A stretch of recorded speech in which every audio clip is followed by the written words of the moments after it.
loud.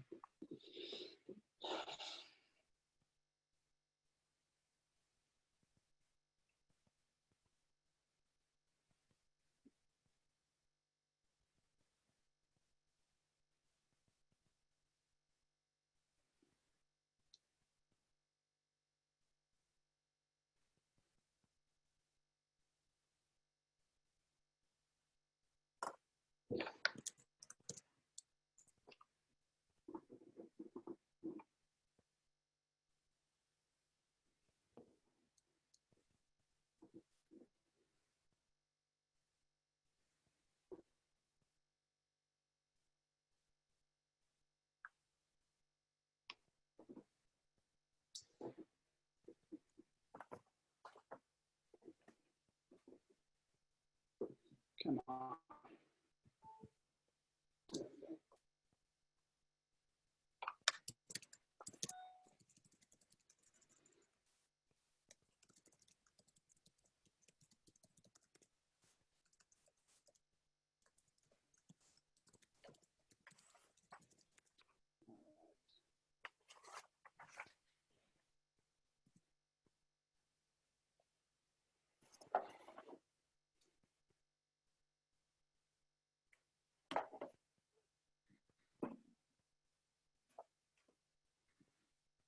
Oh, wow. Cool. Hey, Gabe. Hey, John. Mute. Hey, Gabe, thanks. I got it right after you sent the link. I got it. Good. I've got it on I copied the link so that I can just text it to everybody once they start asking for it. So, the boneheads don't get it the first time. Hey, I've learned my lesson over the COVID period, Vic. Oh God. But hey, nice to see everybody tonight. Thank you for joining us. And I see we have Rick and Cheryl Keller down, who I just met over the past week. Nice to see you both again. And just so you know, everybody will be muted, I think, on arrival. So if you need to, if you want to chat for a little bit, we're going to give ourselves a few minutes as usual to catch up, say hello, and then we'll get started. But thanks again for everyone for joining us this evening.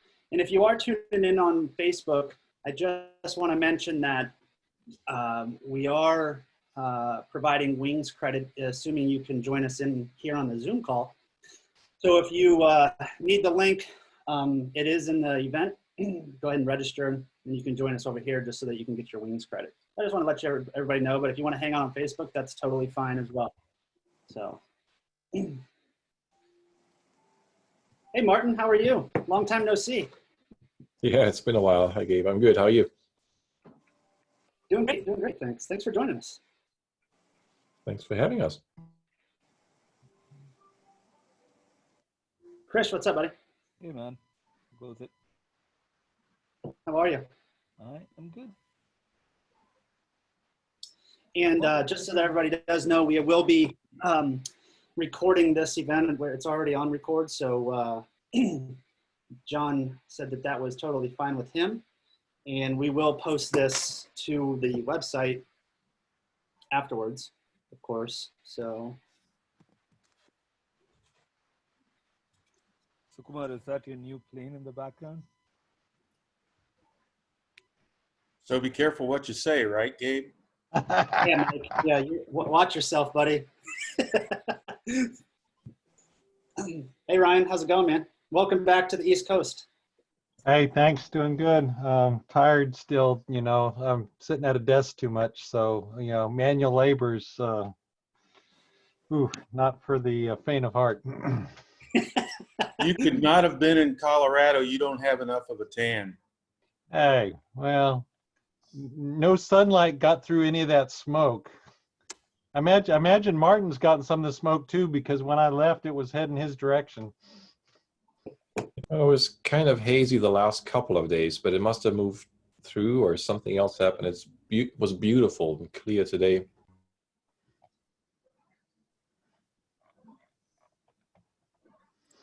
Gabe, Well, I hope everybody's been. Go ahead, Ryan.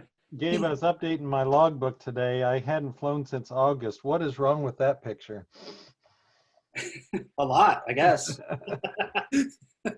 Well, that's great that you were able to get some currency last night for nighttime flying. Oh, it was such a nice night. Oh gosh, other than I didn't check it this afternoon. I don't know if the construction's nearly done on 523 at Frederick, which is going to be really great. Now we have a run up for 5, but the ATIS was out last night and tower acted like I should know it was down when it wasn't nodemed. And so if you guys come over this way, just be aware they may be having some comm issues over here. Gotcha. Thanks for the heads up. We do have people still joining here, as you can kind of probably hear or see. So we'll give ourselves a few more minutes and then kick us off. But again, thanks for joining us, everybody. Great to see some familiar faces and new faces, it looks like. So it's good stuff. Looking forward to this meeting.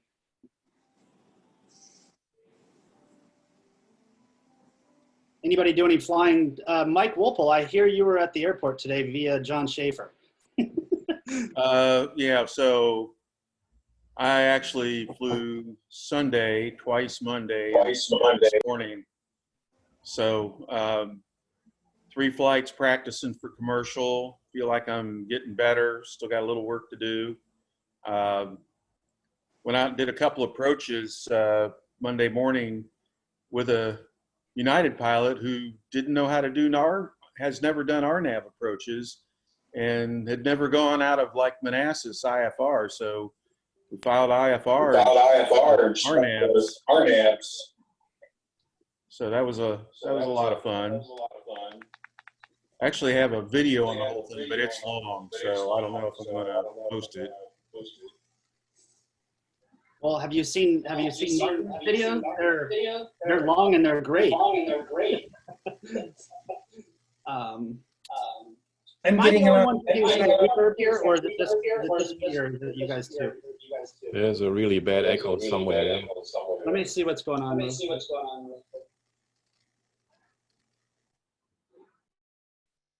All right, how about now? Is that better?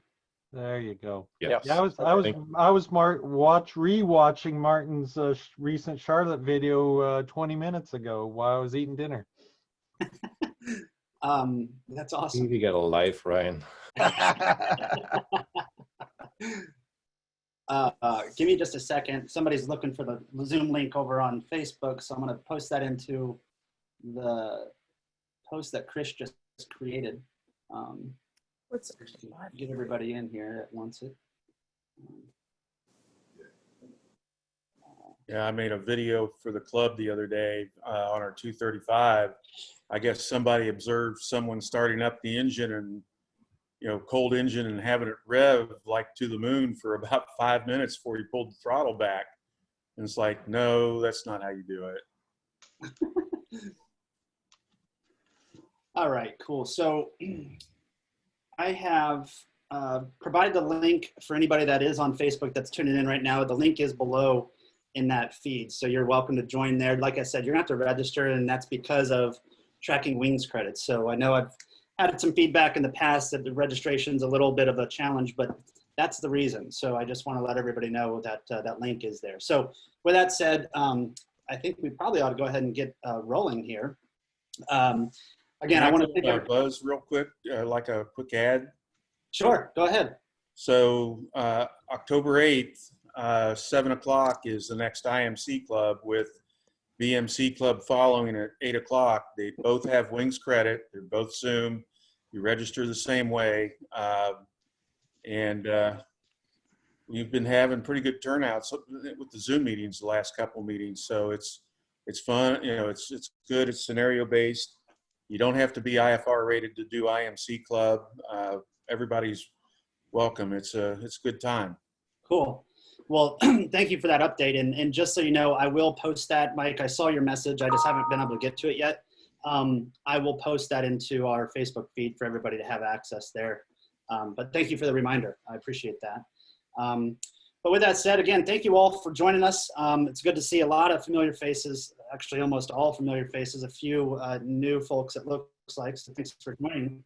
Looking forward to this evening with John Somiak, who was kind enough to put together the presentation for us this evening on pre-flight after maintenance, which I know we can all learn from, I'm sure. So with that said, with no further ado, John, thank you again for taking the time to do this with us, and it's all yours. Okay, very good. Thanks, Gabe. Welcome, everybody. Everybody's getting used to being on Zoom and doing this interactively. I was just telling Gabe, this platform lets us have these kind of discussions in almost a week's notice or less, which I think is great. We've had in the past some logistical issues trying to get the big in-person events done, so this is a big boost to our effort to get more word out about safety issues. All right, let me bring up my screen and we will get going.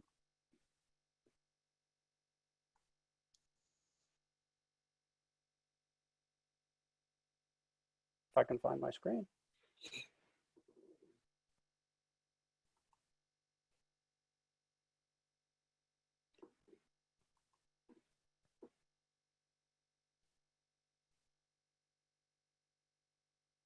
And while John's pulling that up, Johnny, thank you for coming over to the Zoom link via the Facebook that you just saw. So appreciate that message.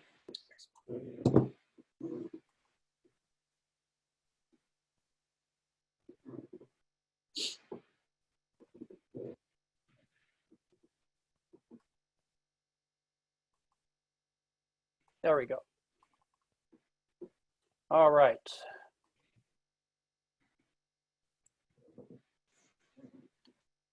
Everybody can see that?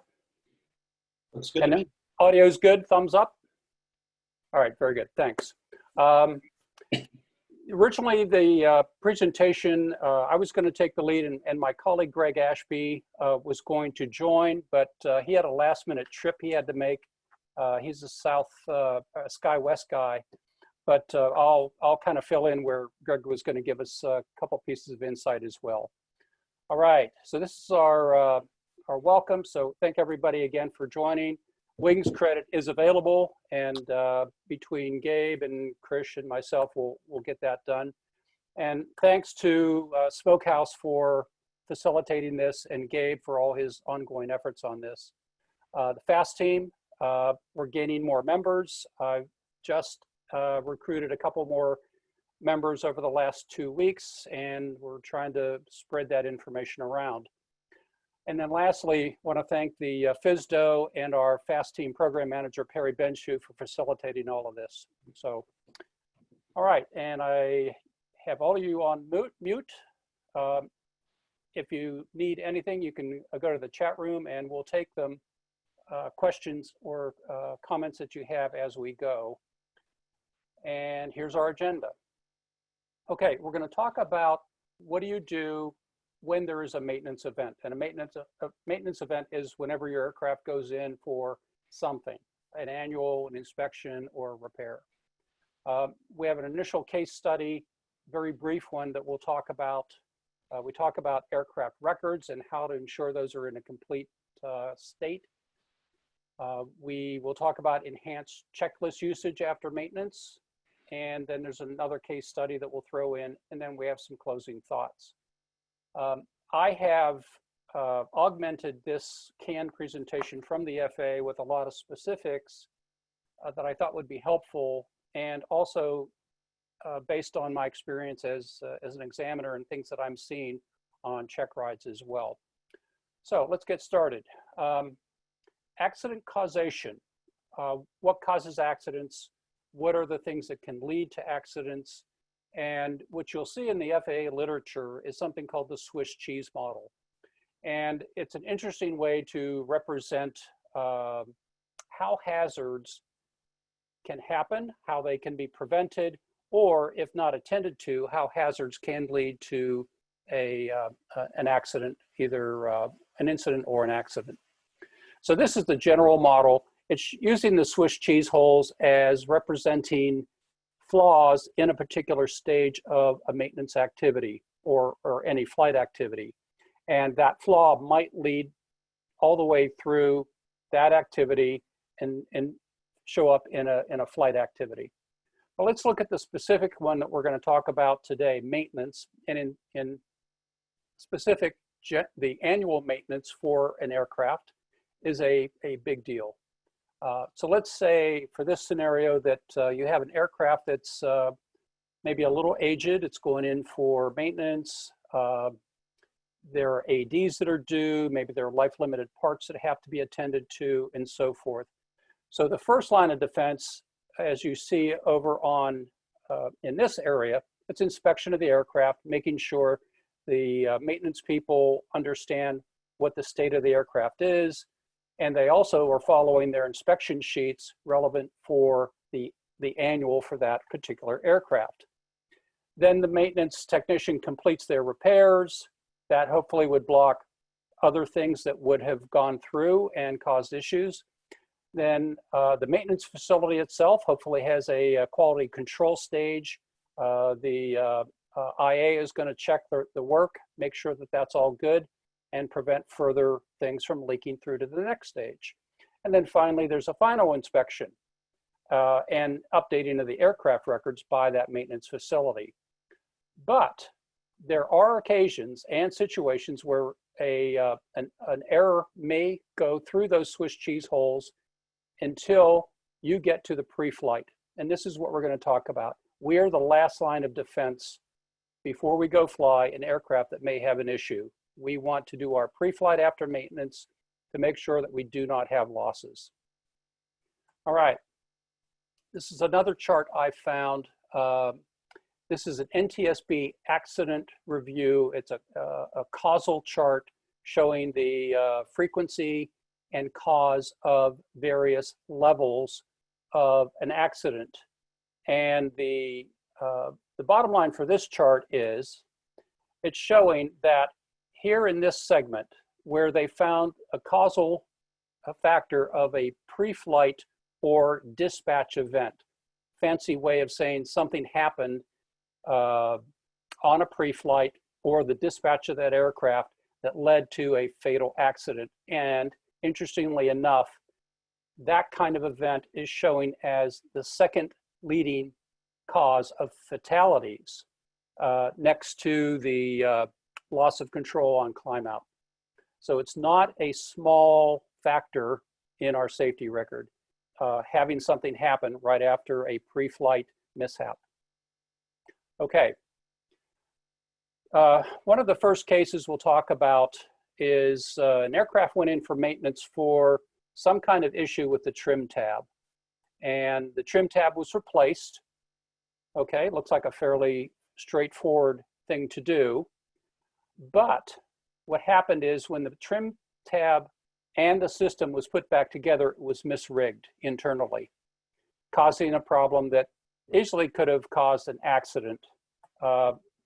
Fortunately, this one was discovered on pre-flight, but if it had happened in flight, it certainly would cause great confusion and possibly a fatality because of the improper rigging of the controls. And we're going to dive into this a little bit deeper. So the key point of looking at this kind of accident is to know what systems or what structures in the aircraft were replaced during maintenance, because those need a special eyeball on them and special attention to look at them. What that means is you've got to understand the work that was done by the A&P. Now, if it is your own plane, hopefully you as the owner or club member, you're going to talk to the mechanic and understand what they did. If it's a school plane or a rental, hopefully the maintenance chief of that organization or the chief flight instructor would talk to the A&Ps as well. But you need to understand what they did, what they took apart, and what they put back together. Now, don't assume that whatever they decided to fix, that was the only thing they touched. So in the case of this trim tab, you've all seen the back of a trim tab on a 172 or a Piper Cherokee. You can replace that, you can bolt it down properly, but if the whole thing was replaced, then many other parts of that system actually get touched. And that's what the diagram here on the right is showing. It's many other things that is under the skin. Now, in this case of the case study, I'm sure that trim tab was checked to be secure. That's what was taken off. Another one was put back on. But again, something else was modified or changed or adjusted as the result of that maintenance activity. And the pre-flight in this situation is critical because it's, first of all, it's vital for your safety, it's vital for the health of the airplane, and it, again, like the Swiss cheese model showed, it's the last line of defense against a mechanical issue coming up when you're in flight. But you need to also have an idea of where to look for things that might be suspect. What do you do when you do that inspection, and how do you do it? And we have a couple things that we'll talk about as we go through this.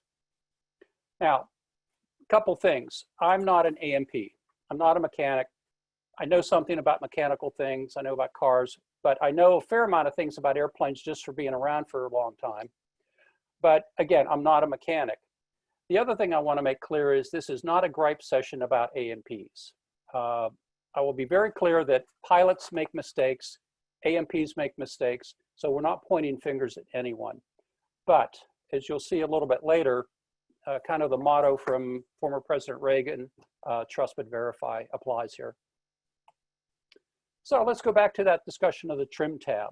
Now, which way does your trim tab go?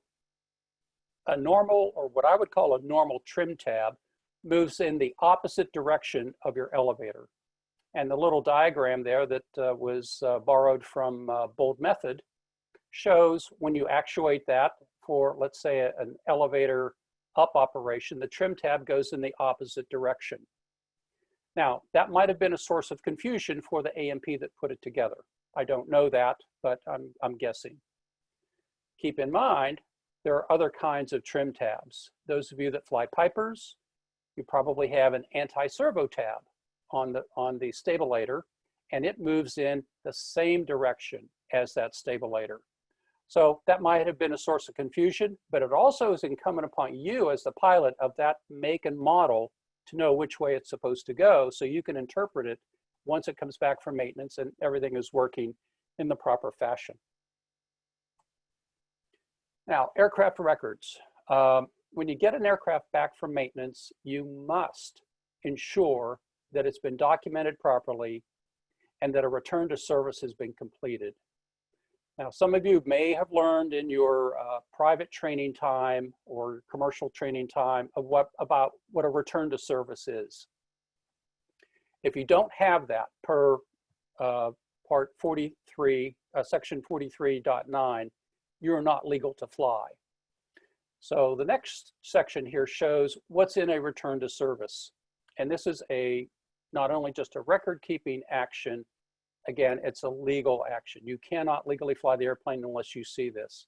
The return to service, as shown in this example on the right side of the screen, it has a description of the work performed, the date it was performed, the name of the person that did it, and then the signature, certificate number, and the type of certificate held by the person who approved the work. That all has to be in the maintenance logs and should be available to you as the pilot in command of that airplane. And by the way, that signature is only good for the return to service for the work that they performed. If there are other open discrepancies or problems and it's not addressed in their description of the work, that may not be an airworthy aircraft. So you need to be sure that the work was done in a complete fashion and meeting all the requirements that you gave the maintenance shop that they were supposed to work on. Down the bottom here, I reference an FAA fact sheet. It's a 2-page information sheet about return to service practices. So if you're interested in that, maybe if you're an owner and you're managing your own maintenance, you might want to take a look at that. But there are a lot of good fact sheets that are on that site. All right, pre-flight visual checks. First of all, please use a flashlight. It's tough to see inside some of the control actuator sections of the wings or the control surfaces if you're not using a flashlight. It's tough to see inside the cowling if you're not using a flashlight. And that applies for any pre-flight in my book. That's what I like to see if someone's doing a pre-flight on a check ride. Take a look inside. Maybe you're going to see birds nesting, or you're going to see where the squirrels were. But a flashlight really, really does help. Now, the other thing I'll recommend is please remove your sunglasses if you're doing this outside. I can't tell you how many folks I've seen doing pre-flight in the bright sun with sunglasses on. Your pupils are contracted. You really can't get a lot of definition on what you're seeing. So take your sunglasses off and move on to the next section, which is to slow down. I have seen some very rapid pre-flights, and on check rides, that's usually not a good thing. You need to take your time, but especially after maintenance, and we'll delve into that a little bit deeper. Now, annuals are very special. An annual, or even 100 hours for that matter, can be a very invasive process where the entire plane is opened up. They're opening up all the inspection ports, they're pulling seats out, they're looking under the floorboards. It's a big deal, and that's why they take time, and it's also, by the way, why they cost a lot of money. Now, your antenna should go up when you're doing that pre-flight after that major inspection. By the way, does anyone recognize that picture? You're probably as old as I am then, if you are. That's my favorite Martian. The other thing you need to do is just to step back from the airplane and get the big picture. Something you may not see if you're up close and personal looking at every square inch may pop out at you if you do step back. And I have some examples of that. So after an annual, you need to check everything and make sure that nothing looks out of place or nothing looks abnormal. Again, if you see the inspection list or the annual list for those inspections, they're very, very long. And for a good reason. We need to make sure that aircraft's airworthy, that parts aren't worn, that things aren't found to be out of service tolerances. So you've got to be there with a very critical eye. Now, after that annual or the 100-hour and the pre-flight, consider doing a run-up. Take it down to the run-up area, taxi it back to the hangar, the tie down, and check it out and make sure, hey, after I did the run-up, it's not dripping oil or some other fluid, and that nothing else might have come loose. Take a pad of paper with you. Document what you see so that you can go back to that AMP and give him an account, him or her an account of what happened. And you're looking for things that are out of place. You're looking for smells that might be different. Maybe there's some oil dripping now on the exhaust manifold that wasn't there. And for sounds and anything else that looks out of order.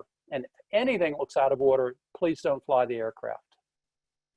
Now, if you get all that done and everything looks okay, you might just want to do a short flight in the pattern. Stay close to home. And don't plan the 4-hour-long cross-country to see your relatives right after the annual, unless you do a check flight. About 20 years ago, when I was a brand new instructor, the maintenance chief asked me to go pick up an airplane that just had its engine rebuilt. Well, I spent about 2 hours flying in circles over the top of Winchester Airport because I did not want to go very far from gliding distance from that airport. So just try to stay close to home, at least for a test run, make sure everything's okay, and then you might have a little bit better confidence in launching. And if you ever get a chance to go over to the maintenance shop when they're doing an annual, by all means do it, and especially for you owners. You ought to see what surgery they're doing on your aircraft. So see if you can work that out with your maintenance shop the next time you have it in. Okay, you need to pay attention to warning signs and tags. Most maintenance shops will put a sign of some sort in the aircraft that says, do not fly under maintenance. Many schools or clubs or groups will also use a similar process like this red sign that says, aircraft's in maintenance, don't fly it. But this happens.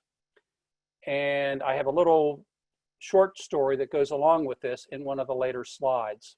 It may not be completely done, may not be finished with maintenance. All right, let's talk about the process. Now, you've got to use your checklist. You cannot use your memory. Why? Because your memory is fallible and it's imperfect. That's why we have checklists. I'll just give you a reminder that the ACS, the Airman Certification Standards for both private and commercial pilots, has the phrase checklist 43 times in each of those. So guess what we will look at a lot on check rides. If you're not using checklist, you're not showing very good aeronautical decision making, plus you're shortchanging yourself and you may put yourself in a bad position. So please use your checklist. Secondly, this is a pet peeve of mine.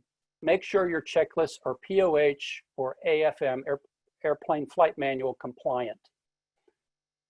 Now, why do I bring that up? Well, I bring that up because a lot of people make up their own checklists or they buy commercially available checklists. And to that last point, the FAA felt compelled to put out something called a SAFO, a safety alert for operators, warning about using commercially available checklists. And they advised not doing those, using those, because they may not be reflective of your specific make, model, and serial number of airplane. Now, I know checkmate checklists are popular with a lot of people. I'm not a fan because they do sometimes miss things that would have been in the POH. If you can confirm that everything on that commercially available checklist is matching up with what's in the POH, then that's fine. But please make sure that it's POH compliant. And then make sure that when you're doing this walk around, the pre-flight, that you're using your enhanced visual capabilities with your flashlight and your tactile inspection, you're touching things and moving things to make sure everything is what's supposed to be there. Now, if you're a new pilot or a low-time pilot, grab a more experienced pilot or a CFI to help you out. Someone who maybe has experience in that make and model.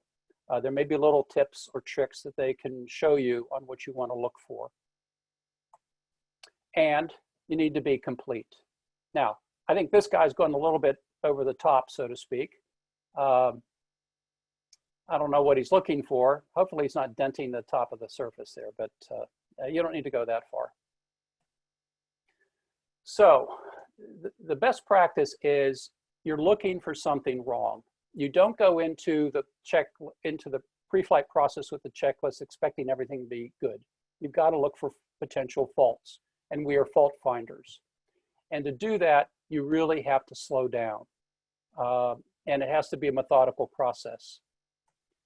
Now, this is a set of 2 slides that I put in based on experience and what I've seen. You've got to be aware of something called expectation bias. Have any of you heard that term? Did I see any thumbs up in there?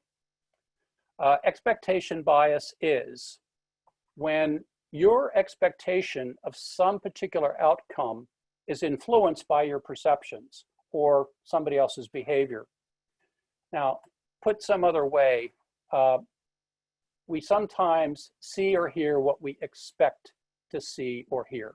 It happens a lot. And I see it on check rides, I see it in accident reports. So that expectation is driven often by your experience. Oh, I've flown this aircraft for 200 hours. I know what to look for. I'm going to go around and do my pre-flight like I normally would. Or repetition. Oh yeah, I flew this airplane yesterday and it had a good pre-flight, so I'm not going to be that detailed about it. But you can't really do that and have a good risk profile for that. So an example of expectation bias is if you're at an airport, let's say you're down at Manassas and you're regularly cleared to cross a taxiway and get to the active runway in a certain fashion, and you get that all the time, but on a particular day, they change the routing. Maybe a taxiway is closed, but you're not thinking about that. You didn't absorb what they said, and you continue on that same manner that you normally would do. And I just read an incident report 2 days ago where this very specific thing happened. The person was normally expecting to get his clearance down the taxiway. It was not a very busy airport. He expected to be cleared, ready to take off once he got to the end of the runway, and that's exactly what he did. Well, he didn't hear that the controller said, hold short, we have landing traffic, and a Gulfstream had to go around. So expecting something is very different from what you've actually been given or told to do. And as I said, there are many, many accident reports in many different phases of flight where this expectation bias has resulted in incident or accident. So how do you overcome expectation bias? You do that by having a process or training that stresses active questioning of what you see, of what you observe, and look for conflicting cues. By that meaning, hey, I just moved this aileron surface, this control surface. That doesn't look right. It's not moving the proper way. Or that trim tab is not moving in the proper fashion. And you have to look at those specific activities with a critical eye. But you also need to be disciplined, not just going through the motion of checklists. And I see this a lot. You read the element, yeah, fine, yeah, next, next, next, next. You cannot do that. You have to actually perceive what is called for on that checklist as an element. And I like to see folks either touch or point to that checklist element. Fuel selector on both in a Cessna, check, and you touch it. It reinsures and reinforces what you perceived. And then there are other factors that increase the probability of an expectation bias error, such as fatigue. You're too tired to think through the process. Hey, I just got off work. I'm going out for my night currency flights. Yeah, it's okay. It's just a quick flight, and I'm going to continue on with my pre-flight. Or external factors. You're in a hurry. You're taking family off to a trip. You ran a little bit late. The fuel truck was late. You're going to hurry up on that pre-flight. Those all contribute to expectation bias errors. Okay? And bottom line, always follow your risk reduction processes. That starts with PAVE. It follows with I'm safe, or if you're using a threat and error management process, which is what the airline folks or commercial operators may use. So please walk through those in an orderly fashion. All right, a couple other things you want to keep an eye out for. Often, when you take an aircraft in for maintenance, they will take the airworthiness certificate and or the registration out of the airplane because they may need to make copies of it or use it in their documentation, and then they'll put it back, hopefully. Now, sometimes, maybe if they have a lot of airplanes, they may not put the right one back in your aircraft or leave one of them out. And remember, that's a required document. You've got to have that to be legal to fly. Now, let's talk about the observation of the elements as we go around here. Anyone see anything particularly wrong with that tab actuator? I don't have all of you up on the screen here. There are too many of you. No safety wire. Okay. Yep, no cotter pin or safety wire. Good call. Those castle nuts require a locking pin, a cotter pin, to lock them into place. Otherwise, they're worthless. They'll work out. Okay, another example.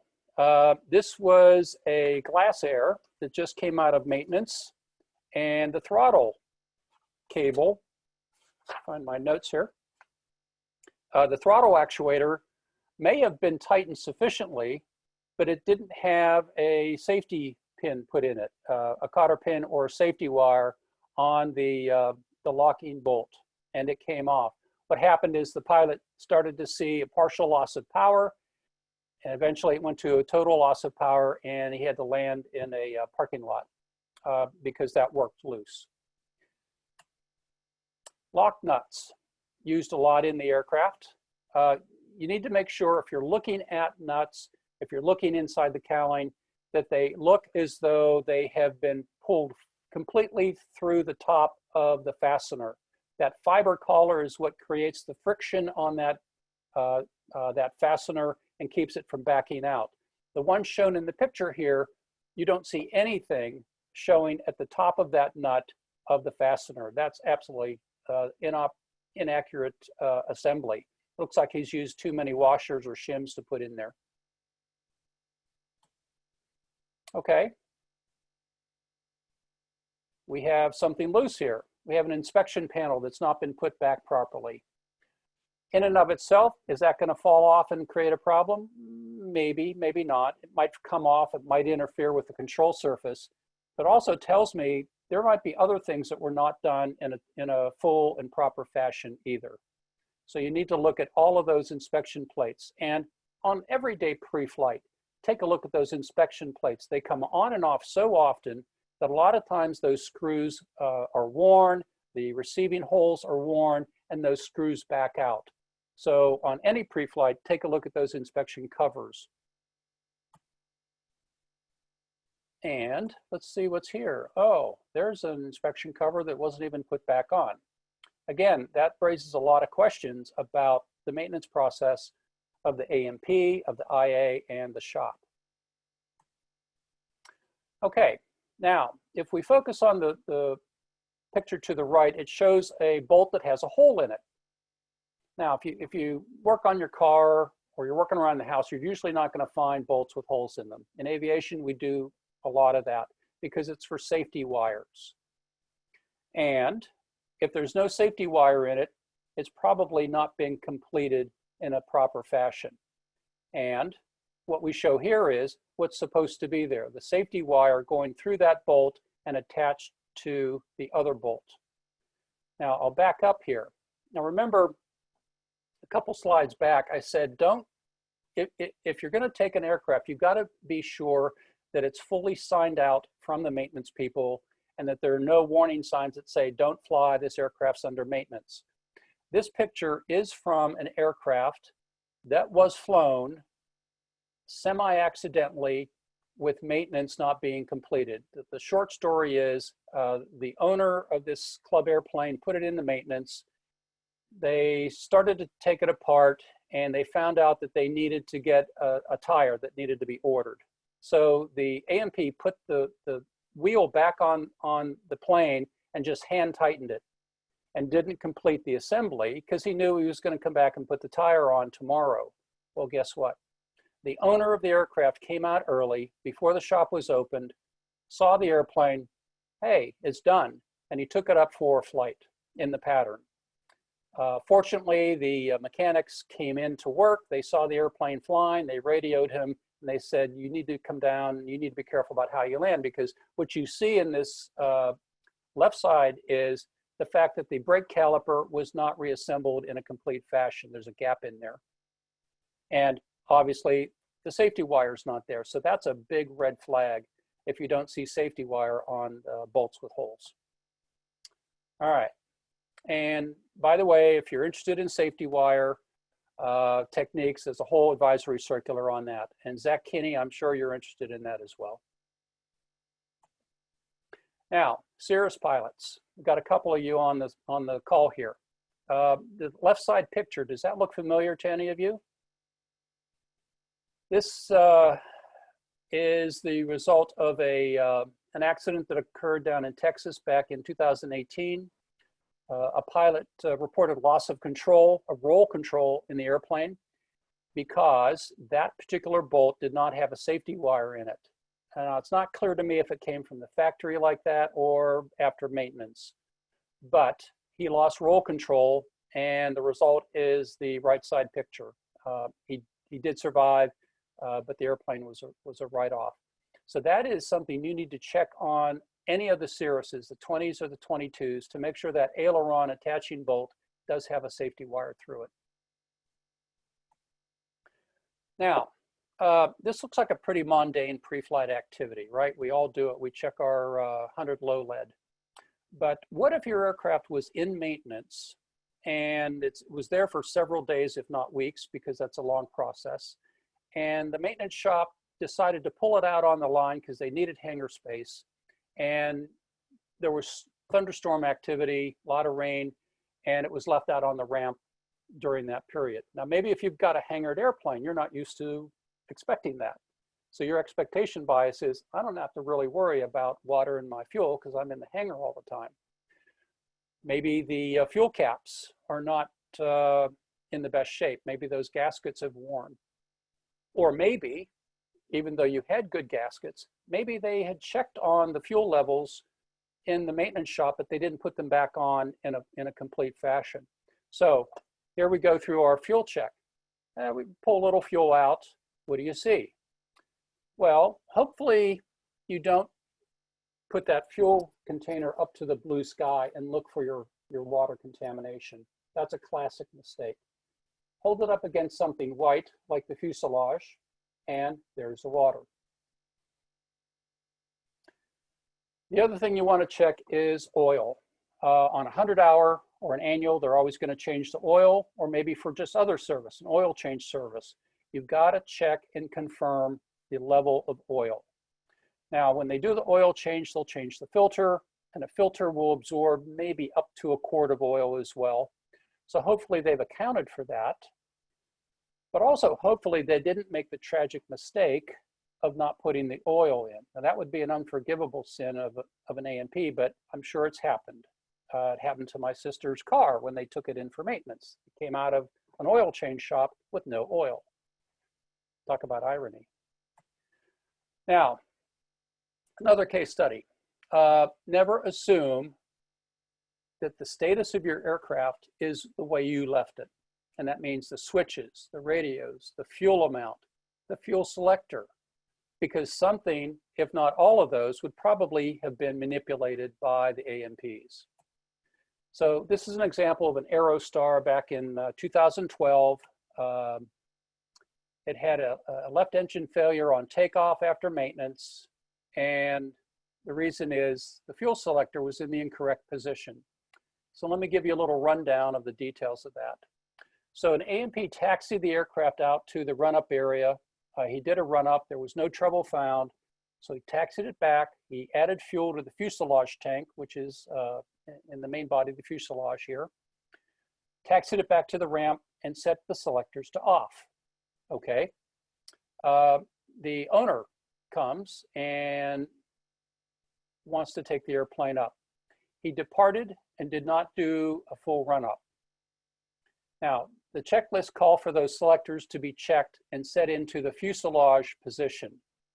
This aircraft has both wing tanks and fuselage tanks. The left engine failed due to fuel starvation. The NTSB accident report states that they had only 2 gallons of usable fuel in each tank. Now you're going to use a fair amount of fuel for taxi and run up and for that initial climb.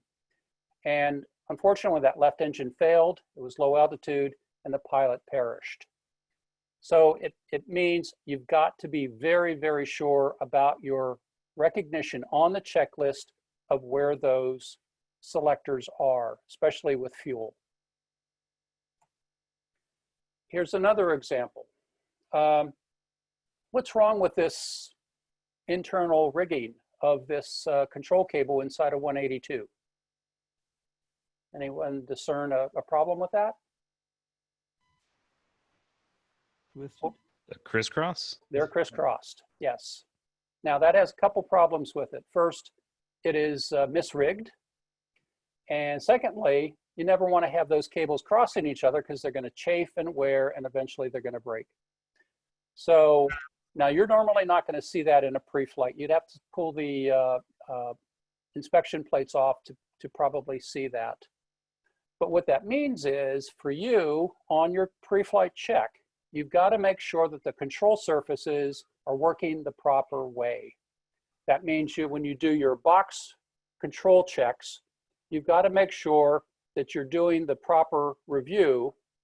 Did everyone learn the Your thumbs point to the up aileron, little acronym, memory aid. So you do that and make sure, yeah, thumbs are pointing to the up aileron. You change to the other side, you look at that. You pull the elevator back and forth. You make sure you can see that it's going in the proper direction. You also need to feel and see if there's any roughness or limits to the range of motion of those controls if they had potentially touched the control surfaces. Now, again, on an annual, you may not have asked them to change or check anything on the control surfaces, but they may be back there looking at those cables. They maybe have had to replace a cable. Unless you go through the detailed description of the work done, you may not know that. So you have to use your other senses. Feel the resistance you might have on the yoke and any noise that may accompany that. What position is the trim tab in? Does it move in a full and complete fashion and in a smooth fashion as it did before? But going back to our trim tab error that we saw before, is it going in the right direction? And also, do the flaps still move? Maybe it was in for annual and they were checking the flap glide washers on the 172s. Maybe they didn't go back together properly. And if you don't put the flaps down all the way and check for full movement, you can have a problem. Okay, since Greg is in transit back, I'll just try to paraphrase what he ran into. So Greg picked up an owner's aircraft from annual. It was a major piece of work on that annual and was going to depart from that airport to another airport with some family members. About, if I recall correctly, about 30 minutes into the flight, they lost oil pressure. Now, this is a very capable, high-performance airplane, extremely reliable, well-working airplane. But after that major piece of work, we found out that there was an error in a reassembly of the engine and the turbocharger. And a piece of foreign object had gotten into the turbocharger lines, caused a failure of the turbocharger, which in turn caused a oil line to come off, which caused complete loss of oil pressure. So the byline of that is be very careful as you get an aircraft out of annual. As we said, check it in run up, do a couple laps in the pattern, don't venture too far away, just to be sure that everything is checked out and working as it's supposed to. And a couple other examples of pre-flight mistakes. Some of these were in the presentation. These are some others that I have also have been made aware of.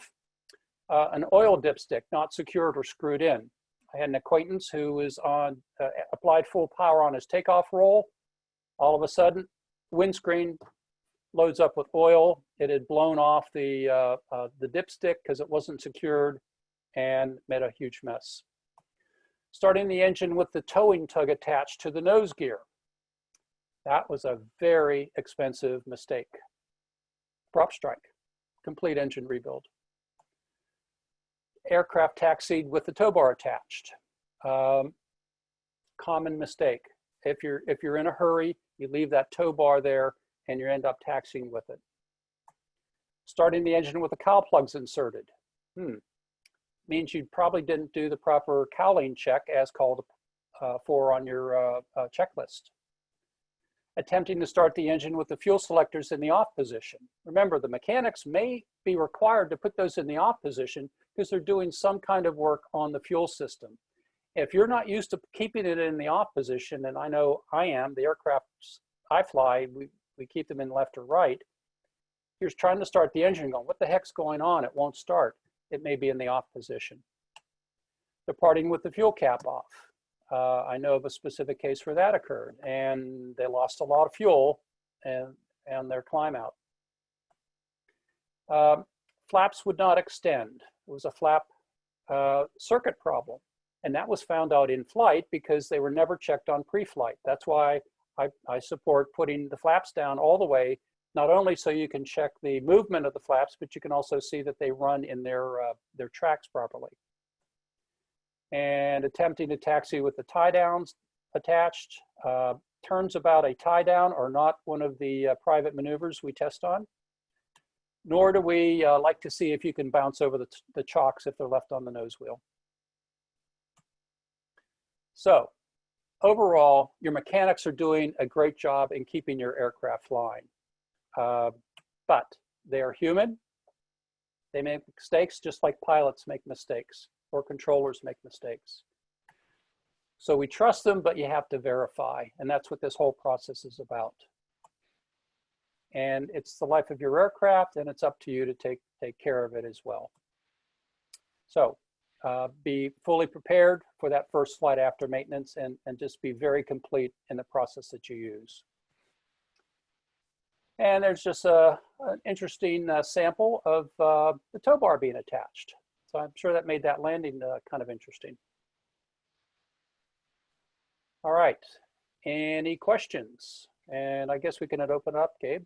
Yeah, absolutely. Thank you so much, John. That was fantastic. And John had commented in the chat of it's another time you need to do a pre-flight with more than normal critical eyes after your plane has been sitting at an open house with people sitting in it, or an air show, or something like that. Yeah. Air show makes me nervous all the time when especially when they let the kids in. I like the kids to see the airplanes, but boy, you got to be really careful after that. Yeah, absolutely. Anybody have any questions for John? Hey, Gabe, this is John. Hey, John. John, that was a great presentation, but I got to tell you, I sat here with a sick stomach the entire time, and I'll tell you why.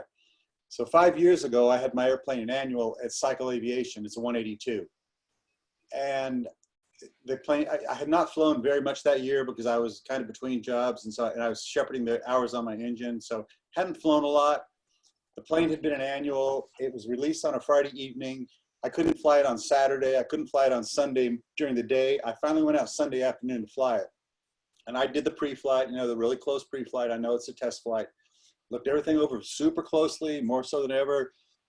And I was going to go and do once around the pattern. And I took off, takeoff, run up was fine, takeoff was fine, downwind. I turned on base and I started to trim the nose up. And the nose felt really heavy. And it was a super hot afternoon. And I thought, well, that is weird. But let me put a little more up trim here. So I trimmed a little bit further. And the more I trimmed, the harder the thing got to fly. And I was continued to trim it. And then I heard somebody calling that they were getting ready to enter the pattern. And I was about to turn final. And I thought about doing a go around because I wasn't sure that I was going to be able to land the airplane. I thought I might be crashing on 17. But then I thought, well, that accident report's going to read like shit. So we're not going to do that either. So I went ahead and landed, but I really was having a hard time flying the airplane. And I'm a retired Army pilot with 2,500 hours of helicopter time. And at the time I had about 800 hours in my 182. So I kind of knew what I was doing. But I got the airplane on the ground and I looked at it and the trim tab was pointing the wrong direction. And I convinced myself that I was just too tired and that I had just really stepped on my dick and screwed up flying my own airplane. And I went home and I was just agonizing and talking to my wife about it. And I said, that's impossible. I could not possibly have done that. And I went back out to the airport at 10:30 at night and verified that the trim tab was rigged backwards. Wow. And when I went to talk to the people at Cycle, the first thing the mechanic said to me was, well, no, it's not. It's correct. That's the way the trim tab is supposed to work. And I had to actually show him on a second airplane, on a second Cessna, the correct way to rig it. And I mean, you know, if it had not been for just a whole bunch of luck, I would have probably killed myself and totaled my plane that afternoon. So the whole time you were listening, it's like you were just talking straight to me. I definitely learned a lot, and I think it's like everything in aviation. You know, if it doesn't kill you, you generally learn from it. Right. So I learned a lot, and now I tell my pre-flights after my pre-flights are usually pretty good, but now they're even better. So. Well, it's a good thing. You just passed another birthday just recently, right? So you're here to tell the story. Yeah. Well, thank you for that input. It shows it happens. It does. Mistakes are made, and we have to be careful. We don't have flake crews to come do that for us. We don't have dispatchers working for us. We don't have giant maintenance departments. It's all pretty much on us. And we have that final call on airworthiness before it goes out the door. So thanks for that input, John. Hey, John. Well, an experience I had was, in fact, I've had this a couple times, getting service at other than your home airport because you've got something crazy happen. You need to get an alternator replaced, in my case. And they had to replace alternator 2. They did a really good job of replacing alternator 1. And alternator 2 started back up, but it failed again in flight. And it was because the mechanic didn't know in a Malibu that the alternator 2 is apparently in the opposite place that normally are found on that style of engine. And it leads me to believe that, you know, this happens to all of us. We're out on mission, we got to get a tire replaced, whatever. And now we got, you know, some mechanic we don't know. And the question begs, how do you pre-qualify these guys? They've got a license, you know, they say they can do it. Any thoughts? Well, I think it's up to the reputation of that maintenance shop, and you would hope that they have made their hiring decisions based on experience and probably a test or an interview inspection of some sort. I don't know how someone can get their A&P and not know how to rig a trim tab on a 172 or a basic Cessna. That's just beyond me. Now, I will tell you, a lot of pilots don't really know how the trim tab works. And that's something I ask on check rides. How does this thing work? Well, it goes up, and as long as they note that it travels in the opposite direction, it's working properly. We don't need to know all the gory detail, but I don't know how a mechanic would not know that. Anyone else? But they don't. And here's what I believe is the reality, that somebody that works on Piper all the time, or somebody that works on Cirrus all the time, or somebody that works on Cessna all the time, has a home court advantage, and your expectation bias maybe is kind of a piece of it. And when they have to work on a foreign airplane, because that's not what they do every day, they're at a higher risk of not exercising best practice and doing it right. And somehow or another, I think we need to pay attention to that. I agree. That's why I put the picture of the anti-servo tab in. So if the person working on your plane's a Piper person, and they're going to work on your Cessna device, that knowledge will not transfer. They're going to have incorrect expectation of how it's supposed to operate. See, I would almost challenge that. If I work on Cessnas all the time and never work on Pipers, as a mechanic, I'd be more inclined to get the book out to see what I need to do on the Piper, because I'm not familiar. Dealing with a Cessna that I work on all the time, I'm going to go by memory, which is just as bad as a pilot not using a checklist, because I've done it 100 times. So I find that that's when cotter pins get missed, when cables get crossed. And right now, just for what it's worth, for work, I am currently reviewing a stack of about 250 accidents in the Air Tour world, Part 135, Part 91, and repair stations, trying to classify what's caused them. And one of the things that you've covered most of the areas that I would have brought up this evening as well, John. But one of the things to keep in mind is, and you can get most of the stuff online, but look at your maintenance manual for your aircraft and go to Chapter 5. That's where limited components are listed by the manufacturer. Now, many people will tell you that that doesn't apply to Part 91 operations. TBOs don't matter. But in many cases, I'm finding accidents.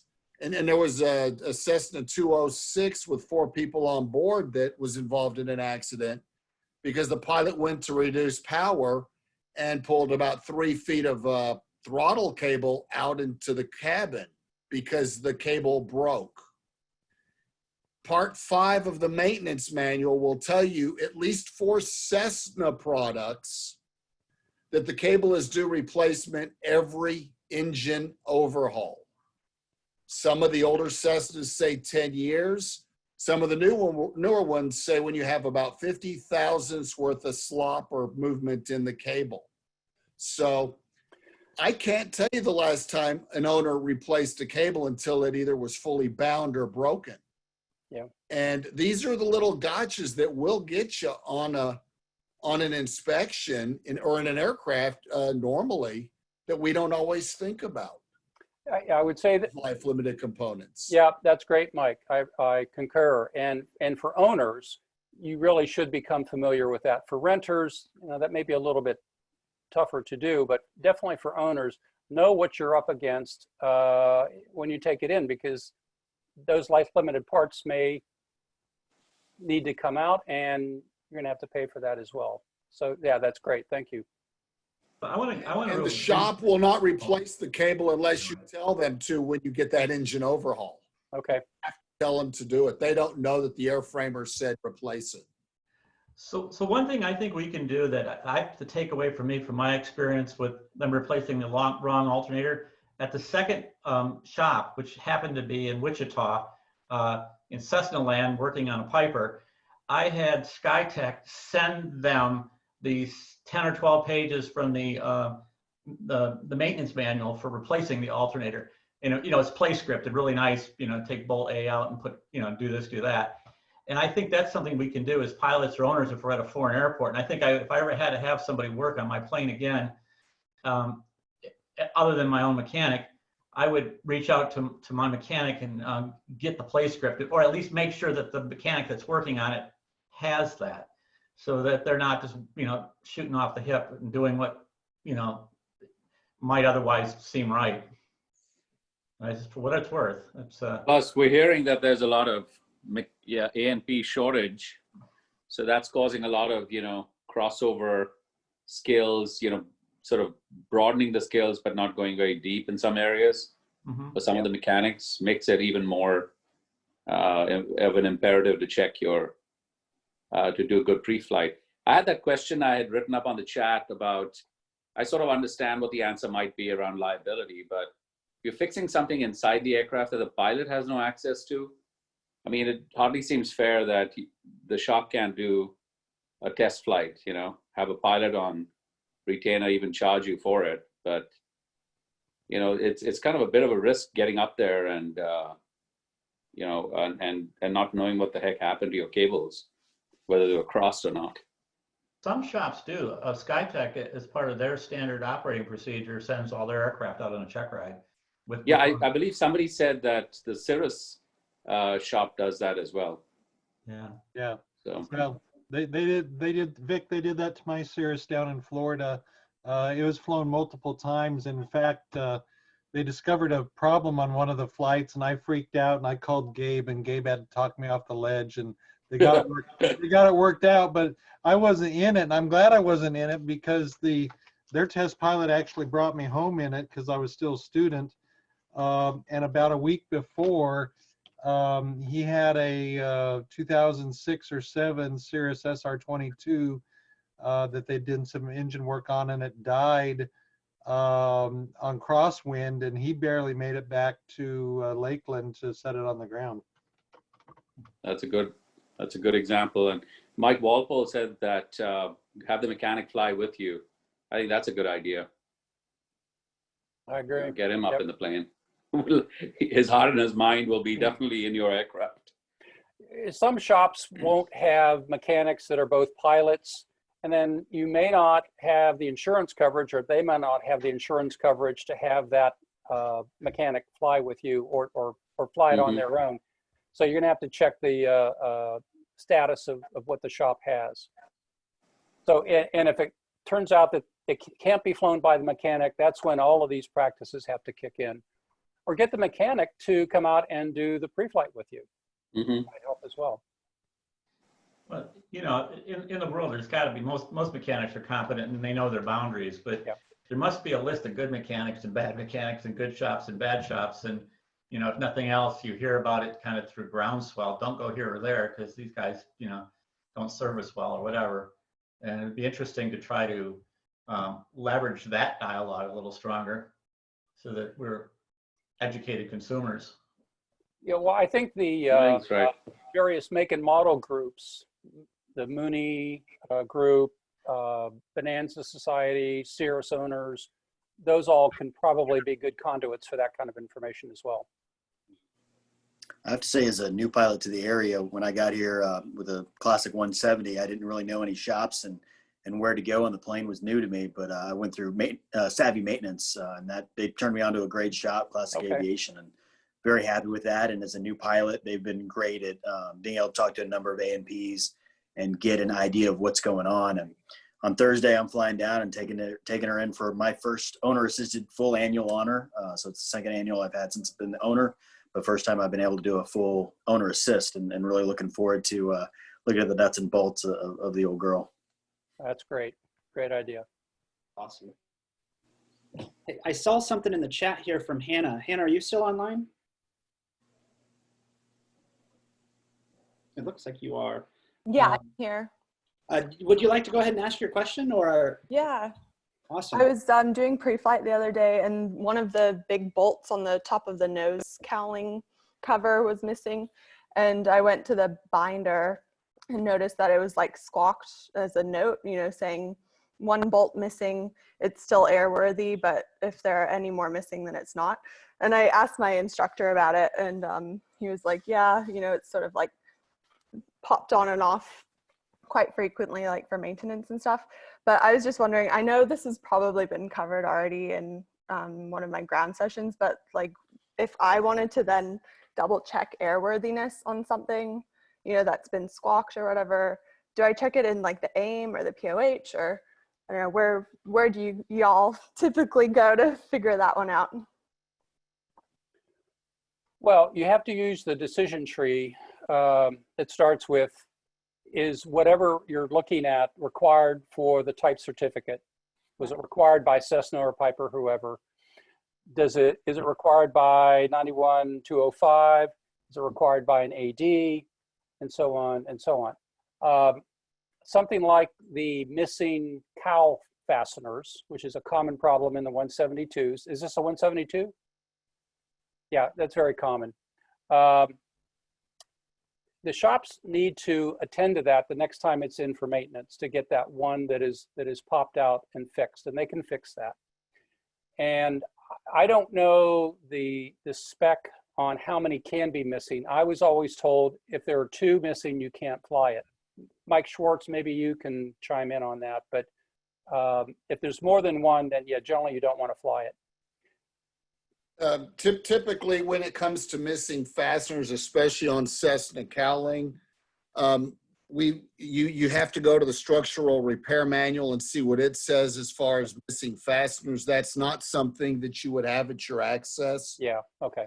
That's kept pretty close under tight wraps, if you will, with the maintenance shops. A lot of people, if you saw a dent on an airplane, you'd get scared to see some of the things flying around that maybe shouldn't, considering what the structural repair manual said.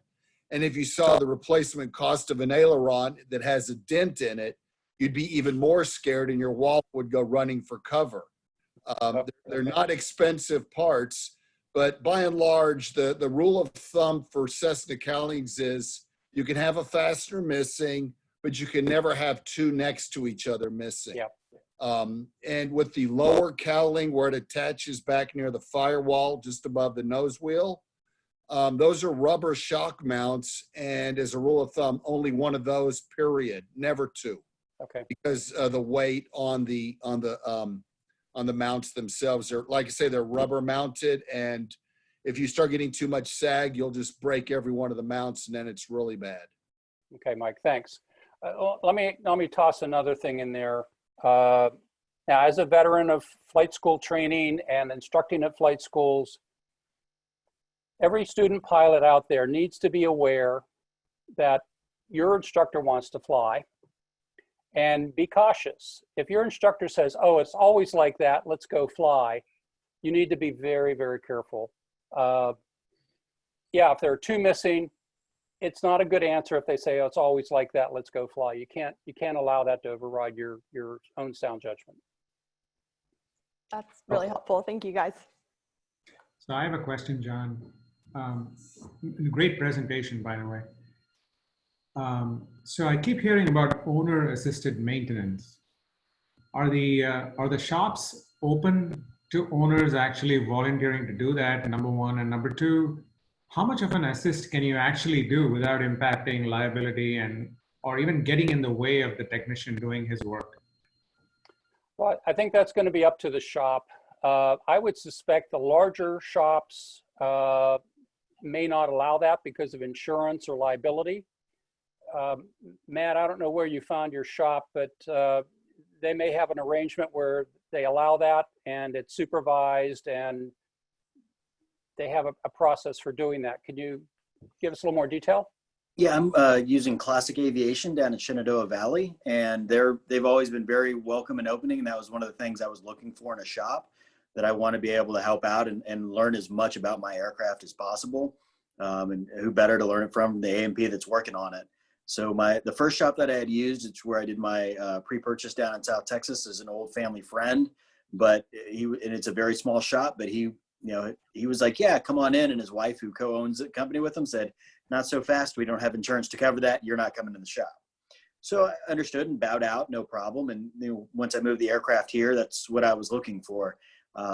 It's a medium-sized shop, I would say. They have a lot of young A&Ps and some very experienced A&Ps in the shop, and they're more than happy to take the time. Of course, with an owner-assisted annual, you do have to be careful you're not in the way. So I'm mainly just helping to opening up access hatches, helping remove things from the aircraft so they can take a look at it. And then I'll be back out of their way when they start putting everything back in and making sure I'm not talking to them and distracting them, because I think that's the worst thing you can do is make your A&P answer a phone call or a question while they're tightening something, and then they forget to finish tightening or securing it. A good place you can find what could you do to help on an owner-assisted annual is to go to Part 43 of the Federal Aviation Regulations, Appendix A, and look at preventative maintenance. That's all stuff you can do as an owner already. And as an A&P, when I've had the ability to work in a shop and allow owner-assisted annuals or 100 hours or maintenance, I've always welcomed it, and I let you do the opening. I'll let you do the lubrication of the pulleys and the cables.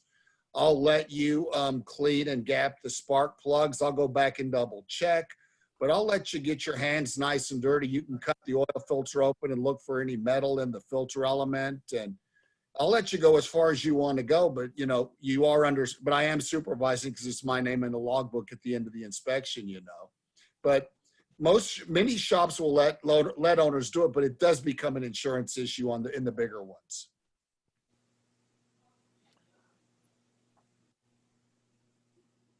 Oh, and John, there's one thing you missed in your presentation. I was looking for it. What's that? How many people in here know what color nav light lens goes on which wing? Mechanics can be colorblind.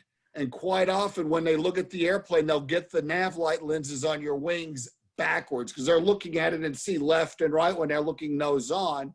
When you're flying it, left and right are opposite. Hey, Mike, Very common error. Mike, I got a great story about that. This spring when I was shopping for my Cessna, I found a Cirrus I really liked in Texas that had just been painted. She looked absolutely beautiful. And they had some close-ups of the wingtips, and the nav lights were wrong. Wow. We used to have a fun trick that the IPs would play on the new students when we were flying T-38s. The nav lights on the wings of the T-38, the lens actually shines above and below. It's horizontal in the wing surface itself, and so you can actually see through it. And the instructor would walk up to the light and he'd tell the students, like, yeah, these are pressed to test. And he'd push on the top of the nav light and he'd have this flashlight underneath it and turn it on, and then watch the student, be completely frustrated that he couldn't replicate what the instructor did. Wow. Torture the student. Yeah. Well, look, I wanted to, John, go ahead. Anything else? Yeah, I have one last thing that I wanted to mention. For those of you that fly out of Manassas, there is a planned town hall type webinar that's going to take place on October 13th, Tuesday the 13th, probably at 1900 hours. It is in the planning phases now. It's going to be similar to what we've done at Leesburg over the last couple of years. It's going to talk about airport operations. There are some things happening at Manassas, the tower closures, and the runway closures that are coming up in the coming months. So keep an eye out for that. And right now, we think we'll keep it at October 13th, and it'll be a webinar. That's it. Great. Well, everyone, thank you. Let's give John a round of applause virtually if we can. Thank you so much, John, for spending the time and sharing your expertise with us all. Before we wrap up, I just want to let everybody know we have a SKUT event coming up on October 1st with Richard Whitney, who I think he's been in this call. He was kind enough to say, hey, can we throw that up? And he built the entire presentation. I've seen it. It's fantastic. So I hope you can join us on that. Russ, I saw that you were on the call and you actually had brought up the idea of having Buzz Carpenter, who was an SR-71 pilot. So if we can coordinate offline at some point, I'd love to catch up with you. And thank you for that suggestion. Mike, I will post your IMC, VMC events in our Facebook group, just so that everybody has that. And lastly, I just want to let everybody know, I have heard a lot, of feedback that everybody wants to have some in-person events and things like that still. And I got to tell you, I'm still just a little bit hesitant to do that until we are, have a vaccine or a clear. So I just am being very cautious with that. That's not to say that you can't, fight with some friends and all that, but I'm just being super cautious as a group. So I just want to let you know that, but I too really am excited to get back to in-person events. With that said, the last thing I want to remind everybody about is on Friday, there's a NOTAM at Leesburg. If you haven't seen all of that going on, there's going to be a runway shutdown from 11 to 12:30. So just to note that if you're flying on Friday. Lastly, I think on Friday morning, I'm going to throw up a Zoom meeting and do some, morning coffee if anybody wants to join me. There was a few people that wanted to do that and talk shop. So it'll be about around 10 o'clock that I'll throw that up. So if you want to join, you'll see it on Facebook. Once again, thank you all for joining. This is awesome that we can do this. John, thank you so much for your time and expertise, and look forward to doing this again. I hope everybody has a great night. Okay, fly safely. Take care. Thank you.